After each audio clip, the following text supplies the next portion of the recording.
Greetings. I'm Dale Johnson, and I'm going to be reading from my book, Trapped in a Curse. I'm going to start with the prologue, Oren and the Bandits. Oren struggled to push his handcart. It had rained the previous night, and so the road was muddy. The wheels of the handcart cut deep ruts into the mud. He had been trying to stay on the harder ground, but the cart had run into a soft spot. It would have been much easier to push 6 months ago when he had just started out. At that time, the cart had weighed substantially less. But in the last 6 months of trading, while he hadn't made much money, he had increased his stock extensively.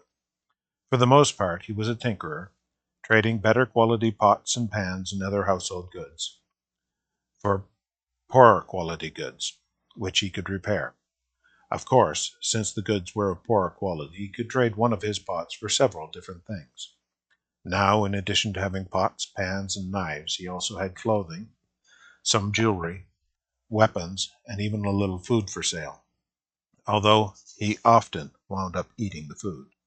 The food was usually going bad by the time he chose to eat it. For him, this was not a problem because he wasn't human. He was, in fact, what was known as a devilkin. It was because he was a devilkin that he was able to eat rotten food. They were noted for being highly resistant to poisons and diseases. As a devilkin, he looked similar to humans, but had reddish skin, two goat-like horns rising from his head, and yellow eyes that were slitted like a cat's eyes, and had a tail. He stood about 5'10", not including his horns. He had coal-black hair. He always tried to dress in a manner appropriate to an honest merchant. Since he was naturally a smooth talker and liked meeting new people, he had chosen to become a tinkerer instead of a blacksmith. If he had chosen to work as a blacksmith, he could have helped his father by working in his forge. His handcart also had a small portable forge, a gift from his father, which he used to repair broken pots and the like. He also had a pedal-powered grindstone, which made sharpening knives much easier. When he had started out, he had expected to be making a lot of money, but now he knew most of his trade would be precisely that, trade. This time the cart was particularly well bogged down. Although it was early in the day, he considered calling it a day and setting up his camp. He had lots of pots that he could repair, and it might be drier in the morning, which would make it much easier to push his cart. First, he would need to get his cart out of the mud.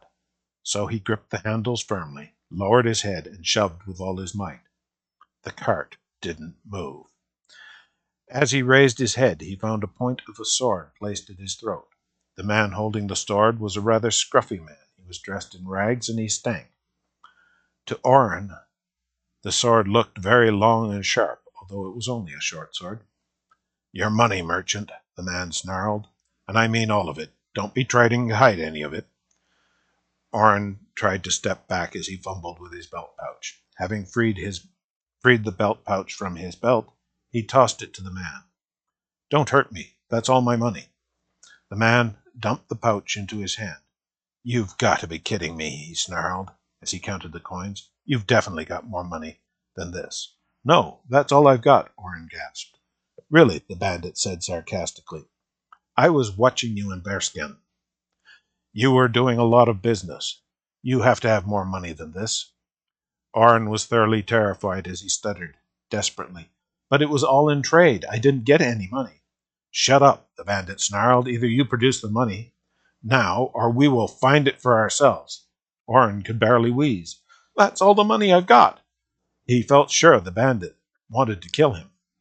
"Fine, we do this the hard way," the bandit grunted, looking rather pleased. "Search the cart. I'll search this damn liar. He probably swallowed his money, saw us coming or something." For the first time, Oren noticed there were two other bandits, who were both pointing loaded crossbows at him. As the bandit with the sword shoved Oren, causing him to fall, one of the other bandits, the one who was closest to Oren's cart, holstered his crossbow, selecting one of the axes hanging from the cart, used it to start smashing the cart to pieces. The first bandit, who was smiling, "Now, let's see if you swallowed your money." I wouldn't do that if I were you. It was a man's voice, and it was coming from behind Oren. Oren leaned back his head and was able to see that there was a tall man standing near the trees at the edge of the road. He was a powerfully built and well-dressed man in leather armor that had been reinforced with strips of steel. Such armor was sometimes called bandit armor. He also had red hair, not fiery red, but more reddish-brown. The hilt of a sword was visible over his shoulder. It was rather ornate, wrapped in shiny black leather with a few gems and silver wire added in. It also had a large yellow diamond for a pummel stone. Oren saw all that at a glance and assumed the man must either be a wealthy mercenary or the leader of the bandits. He concluded he was a wealthy mercenary when the man spoke again. I suggest you curs back up and return this fine merchant's money. You should also pay him some extra for the damage you've done to his cart. What business is it of yours, what we do? Did this liar pay you to protect him? One of the bandits demanded. From what I've heard, he's an honest man, and I happen to have some business I wish to conduct with him. Hey, wait a minute, the first bandit said. We saw him first, and if anybody's going to rob him, it's going to be us. You got that? I have no intention of robbing him, the man replied in dignity. As I said, I wish to conduct business with this man. Now I suggest you return the man his money, and as I said, pay him for the damages to his cart, or I will have to teach you the error of your ways. I'd prefer not to. It's not good for job security to go around killing bandits. As he spoke, he'd taken some steps forward and reached over his shoulder, grasping the sword. He did not draw the sword, however. He simply took a grip on its hilt. I suggest you don't come any further, the bandit, still holding the crossbow, said as he took aim at the man. The man calmly looked at him and then drew his sword. This is your last warning. Put down your weapons and pay the man. Once the sword had been drawn, the man had to hold it with both hands. It was a shimmering silver blade close to 5 feet long, and it appeared to be made out of liquid silver. There was silence for a few seconds as everyone stared at the blade. Then the first bandit threw Oren's money at him.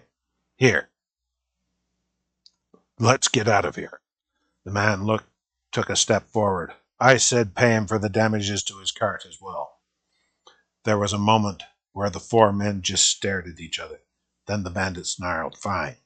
He pulled out his belt pouch and hurled it at Oren.